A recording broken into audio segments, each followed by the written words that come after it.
ফেলানি কিংবা স্বর্ণা দাস, এটা মানবাধিকার লঙ্ঘন, এটা এক ধরনের হত্যা। স্যার, ভারতের সাথে আমাদের সবচেয়ে বেশি সীমান্তের সম্পর্ক রয়েছে। সেই জায়গায় সীমান্ত রক্ষার কথা আসে, সেই জায়গায় সীমান্ত হত্যার কথাও আসে। ফেলানি থেকে স্বর্ণা দাস নিশ্চয়ই আপনি শুনেছেন স্যার, এবং নানা সময়ে যে সীমান্ত হত্যার কথা আমরা শুনি, সেটিকে আমরা কিভাবে রোধ করতে পারি? আমাদের কি পদক্ষেপ হওয়া উচিত এই সীমান্ত হত্যা বন্ধ করার জন্য?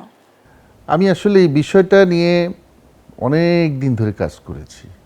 আমি তৎকালীন বাংলাদেশ রাইফেলসের ব্যাটালিয়ন থেকে শুরু করে সেক্টর এবং ডাইরেক্টর অপারেশন ছিলাম। সুতরাং সীমান্ত এবং সীমান্ত হত্যা, সীমান্ত সংঘর্ষ, এইগুলোর সাথে আমি অত্যন্ত ওয়াকিবহাল। আমরা বহুবার ভারতের সাথে এই ব্যাপারে কথা বলেছি, যাতে তারা নির্বিচারে মানুষকে হত্যা না করে। তারা কথা দেয়, কথা রাখে না।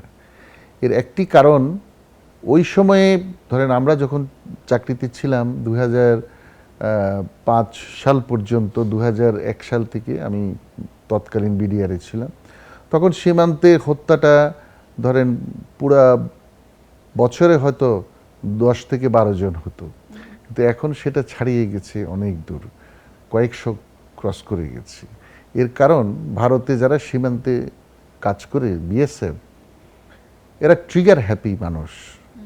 এরা কাশ্মীর এবং অন্যান্য জায়গায় মানুষ মেরে অভ্যস্ত ছিল।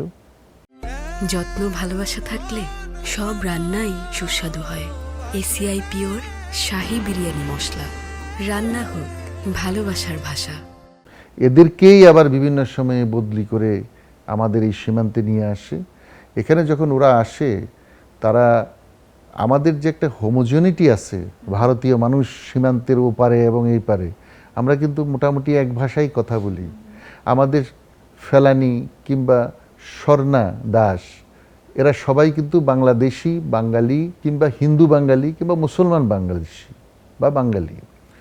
আমাদের এই যে একসাথে প্রাণের স্পন্দন, ভারত এবং বাংলাদেশের মানুষের সীমান্তে একটি বাজার বলা হয় সীমান্ত হাট, বর্ডার হাট।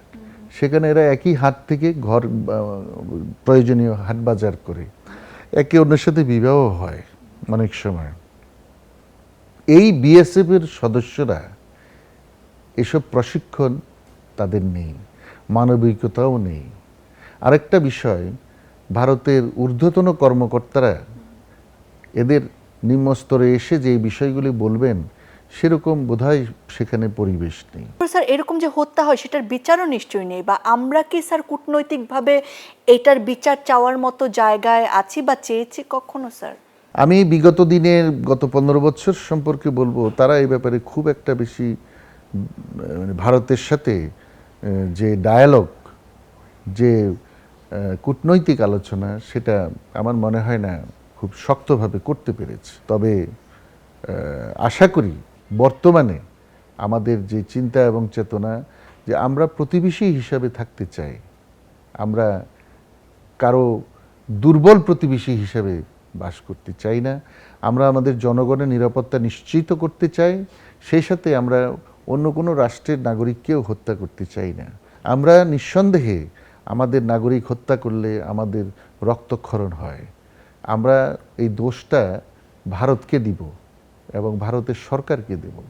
আমি আশা করি আমাদের প্রতিবেশী ভারত আমাদের এই মানসিক যন্ত্রণাটা, কষ্টটা বুঝতে পারবে এবং বাংলাদেশের মানুষকে আর উত্ত্যক্ত না করে সৎ প্রতিবেশীসুলভ আচরণ করবে, কূটনৈতিকভাবে এই বিষয়গুলি সমাধা করবে এবং মানুষ হত্যা বাদ দিয়ে এটাকে, যদি কোনো সমস্যা থাকে সেখানে আলোচনা করবে কিংবা আইনের আশ্রয় নেবে। নরহত্যা করে সীমান্ত সমস্যার সমাধা করার কোনো সুযোগ নাই।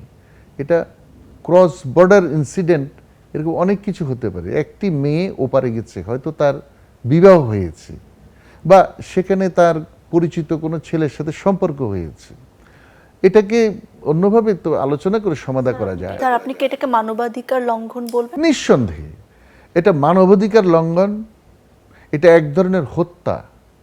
এটা তো লড়াই না, এটা তো এমন না যে শত্রুর বিরুদ্ধে তারা লড়াই করে কাউকে হত্যা করেছে বা মারা গেছে।